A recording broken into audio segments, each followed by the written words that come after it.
mean, it was a good battle.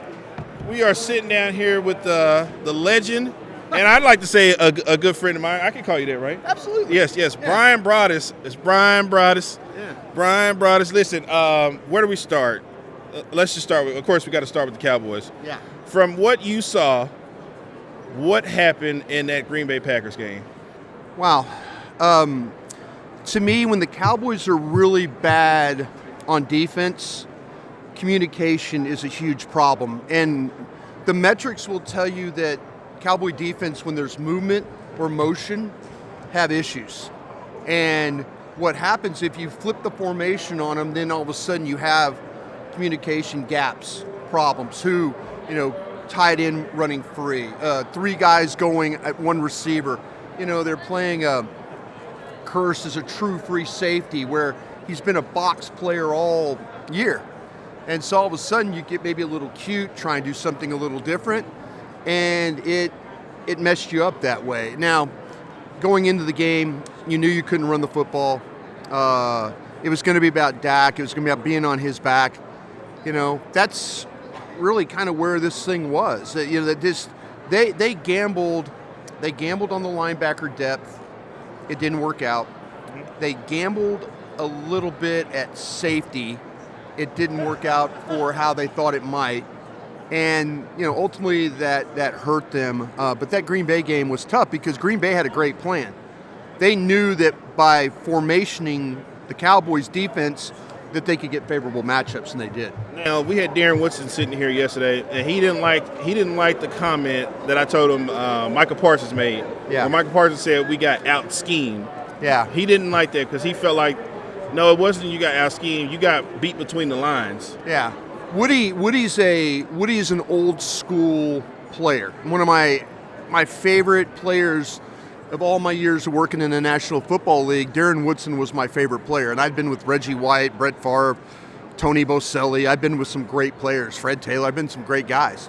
And Woody is always going to be that you got your ass kicked guy. Right. And I'm not one here to sit here and disagree with Darren Woodson, but there are things that they did scheme-wise that was not what they had done during the season. Right. And were you trying to throw the Packers a different look? Were you trying to change things up?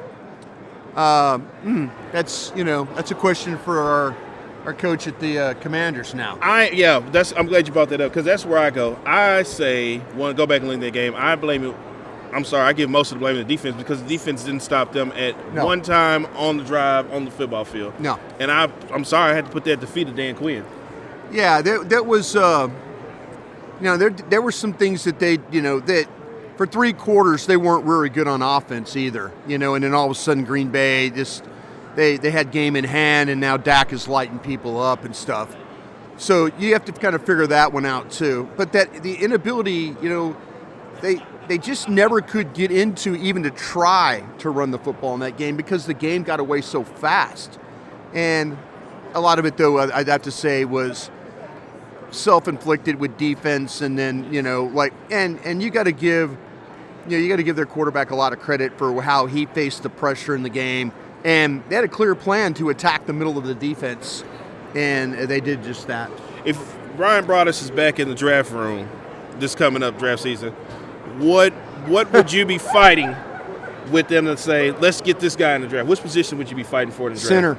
Center? Yeah, because I feel like, though, now here I am talking, you and I are talking about all the things that happen on defense, but then all of a sudden, though, you look at their inability to run the football. Mm-hmm. And at times, Steele wasn't good enough.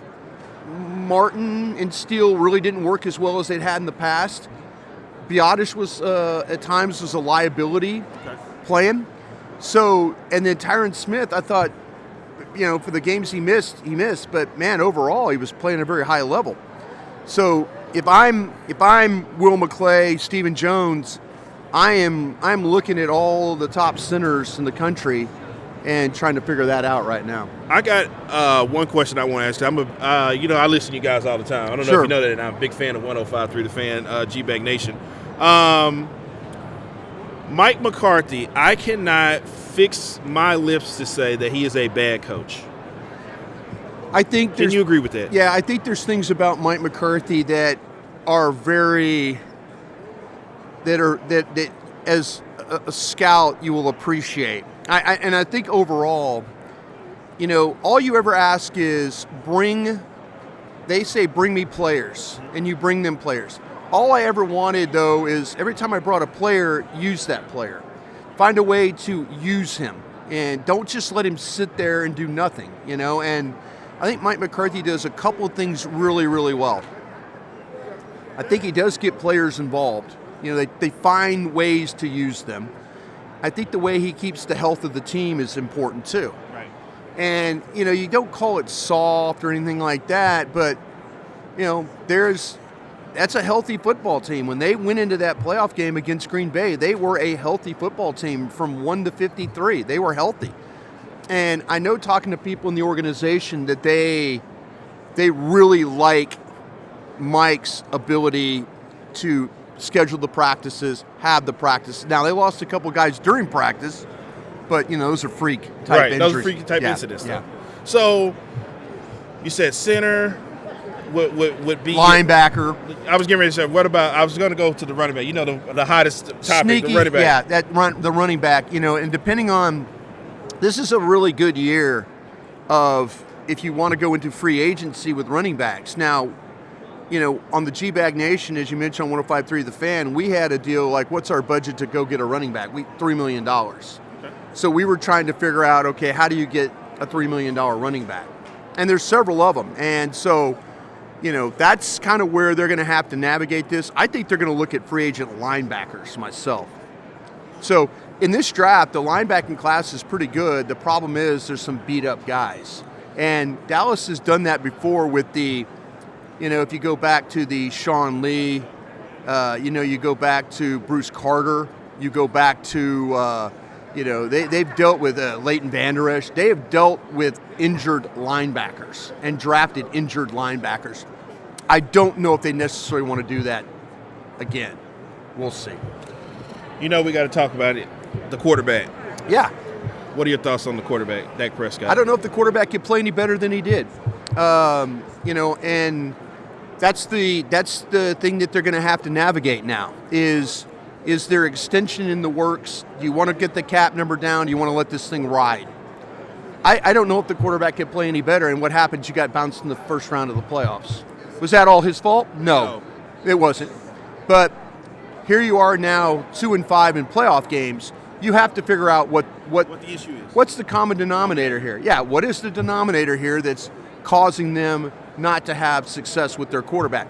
That he can play at a MVP level and not get things done in the playoffs? That's the question you have to ask yourself. If I told you there was okay, let me go this way. Do you think the Cowboys should move on from Dak Prescott? Do you think they should not give him an extension? I think they should let this ride. Okay. I do. I think they should let this ride, and then it's a big cap hit, Brian. It's, you know what, though? This team will never be bad. You know why? They'll let these guys draft. And the one thing, the strength of this Cowboy team is their ability to draft. Now, last year, we'll see. It wasn't so much of a good one. We'll see. But before that, look at all the players, all these guys that they've signed, the future contracts. There are teams that would kill to be able to extend players they draft. New England Patriots, Bill Belichick, greatest coach ever, lost his job because the talent wasn't good enough because of poor drafting. Right. Very similar to what happened to Tom Landry in the late 80s. Late 80s with Tom Landry. Same thing. Yeah. So I think that this team will never be bad because they will be able to always pull together a draft. Last thing before I let you go, Micah Parsons. Yeah. What are you hearing about him? What do you think about him? A lot of people talking about Micah. It sounds like it. A lot of people talking about Micah. Jesse Holley. I mean, we've all got these platforms now where we can, talk about Micah. And I know that was right here on the Fanatics View. Yeah, 6 months ago, or maybe not 6 months ago, but probably 2 months ago, I brought up about the potential of, is he slowing down? And then people were going after me. And then all of a sudden you started hearing all this stuff about Micah Parsons, and then the playoffs hit, And everybody's now like, well, move on from Micah Parsons. I'm not saying move on from Micah Parsons. I'm just saying, though, you have to be damn sure where you're at. Because you're about to lay out money that's almost like a second-tier quarterback for this guy. Right. You know, when you're talking about the Jimmy Garoppolos and the $25 million guys, that's what you're about to do. So you better be damn sure that this is the direction that you want to go. I mean, Lawrence Taylor's walking around here. They made him the second coming to Lawrence Taylor.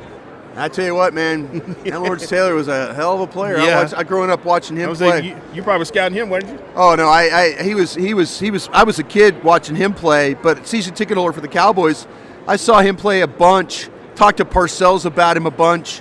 But yeah, he and guys like him, Derek Thomas, those guys were difference makers. So yeah, you start putting names of Micah Parsons. Micah could play his ass off. He really can.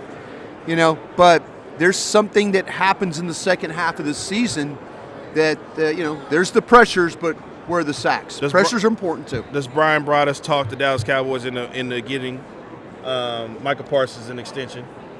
Or do we take a look and say, hey, we probably could get something for this guy? You could get a lot for this guy. You probably could. Yeah. And there's going to become a point in time, too, where the Cowboys are probably going to have to consider that. Can you draft and find another Micah Parsons? Not in this draft, I don't think. But you know what? Hey, somebody had a vision for a player as an off-ball linebacker to make him an edge. You got to figure these things out. Well, we know he won't play middle linebacker. That ain't where the money's at. No, money's at right there. Brian, real quick before you go, is there any chance you'll be at the Combine? No, and I wish I was, because I'll be covering. You not get on the bus? I'll be covering Texas Rangers baseball. Oh, okay. So hold on, we can't go because those are the World Series. Make sure you say World Series. World Series, Texas Rangers. All right. All right. Thank you. Thank you, Brian. man. Appreciate Thank you so you. much. Thank you. Thank you for the pleasure having you on. Thank you.